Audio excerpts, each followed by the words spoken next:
दर्शकों हरिओम, जय श्री राम। आज बहुत ही महत्वपूर्ण विषय आपके सामने लेके आया हूँ। सामाजिक विषय है। विवाह करने के समय ये चीज़ देखनी ज़रूरी होती है कि जातक अर्थात लड़का या लड़की मंगलिक है या नॉन मंगलिक। इस विषय पर बहुत ज़्यादा कन्फ्यूज़न है। कई बार तो ऐसा भी देखने को मिलता है कि किसी एक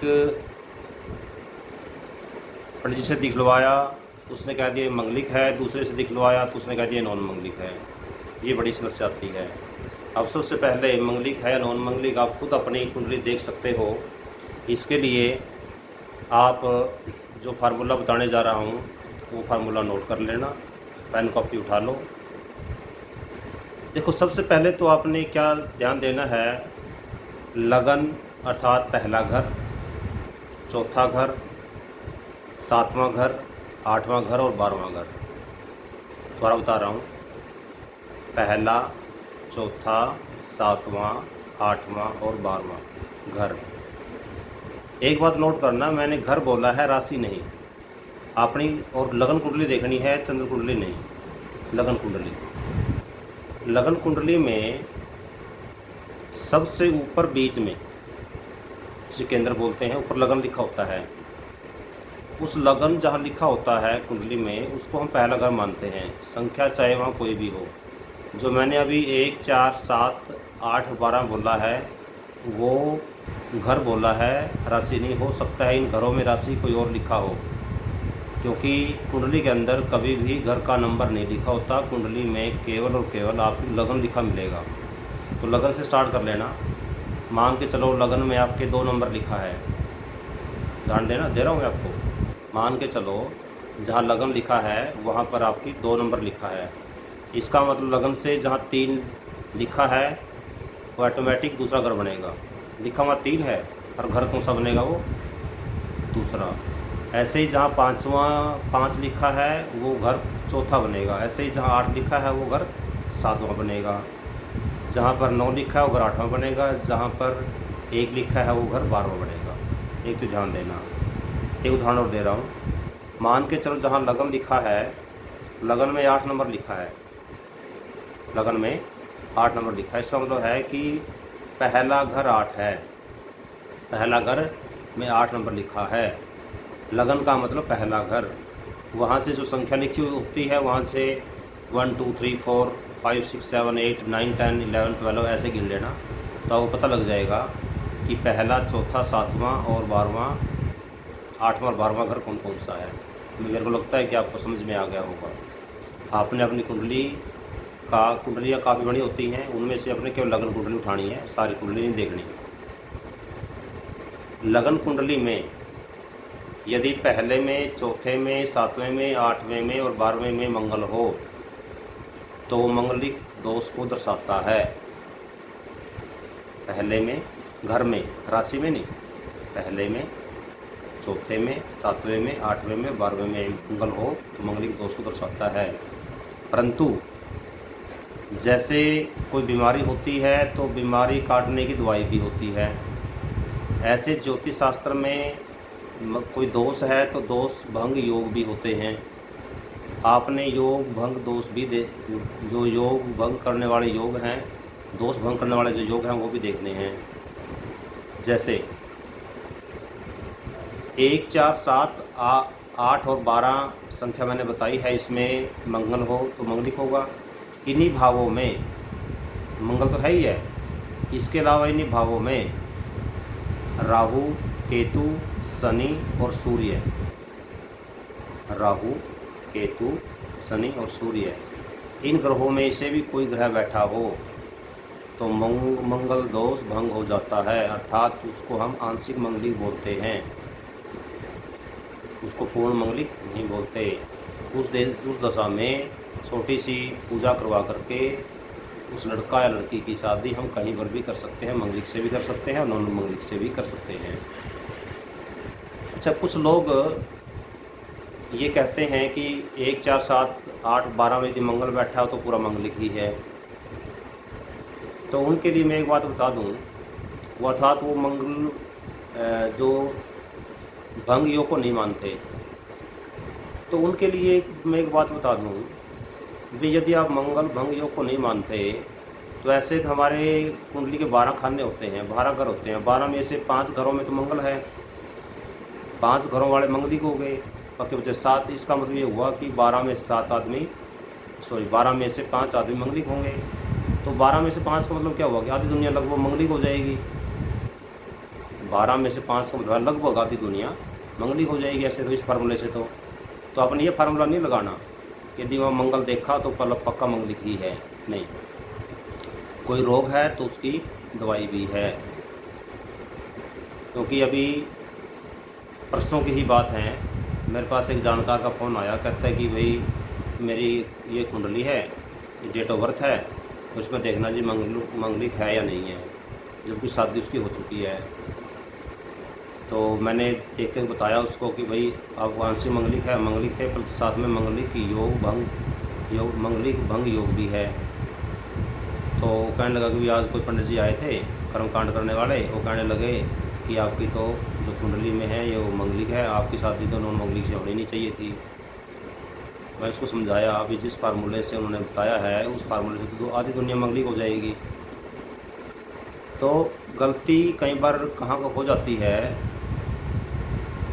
गलती यहाँ हो जाती है कि उदाहरण के लिए किसी को दिक्कत है आँखों की और पहुँच जाए नाक कान गले वाले के पास, ये दिक्कत है। डॉक्टर वो भी है, डॉक्टर वो भी है, कहने का मतलब आप समझ गए होंगे कि कर्मकांड करने वाला जो भी व्यक्ति है वो कर्मकांड में एक्सपर्ट है, ज्योतिष करने वाला ज्योतिष में एक्सपर्ट है। कई बार हम ज्योतिष की सलाह कर्मकांड वाले से लेंगे तो देखो फिर तो दिक्कत रहेगी। वो तो वही बात है कि आंखों की समस्या लेकर हम ENT के पास चले गए, डॉक्टर वो भी है, डॉक्टर वो भी है, ये ENT की समस्या लेकर के हम आंखों वाले के पास चले गए। तो कुंडली का विश्लेषण दिखाना है, कोई भी कराना है तो केवल ज्योतिषी से ही करवाएं जो कुंडली का काम करता है। कर्मकांड का काम करवाएं तो केवल कर्मकांडी से करवाएं जो कर्मकांड का काम करता है। ऐसे नहीं है कि एक व्यक्ति से कर्मकांड का काम भी करवा लो, ज्योतिष का काम भी उससे करवा लो, सारा काम उससे करवा लो। पहले ये पता होना चाहिए आपको कि भी क्या इनको कर्मकांड आता है, क्या इनको ज्योतिष आती है। तो इस प्रकार से ये समस्या आती है हमारे समाज के अंदर।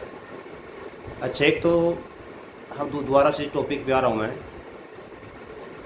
एक तो मैंने योग आपको क्यों सा बताया, मंगल योग कब होता है, 5 घर बता दिए आपको।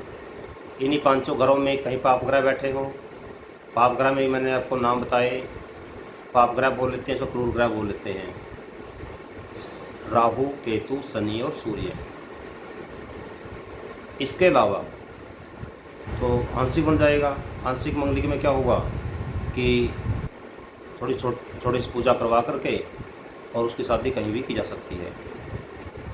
अगला पार्ट आता है कि उदाहरण के लिए किसी की कुंडली में पहले घर में अर्थात लग्न में मंगल है और 1, 4, 7, 8, 12 में कहीं पर भी कोई पाप ग्रह नहीं है, अर्थात मंगलिक भंग योग कहीं नहीं है।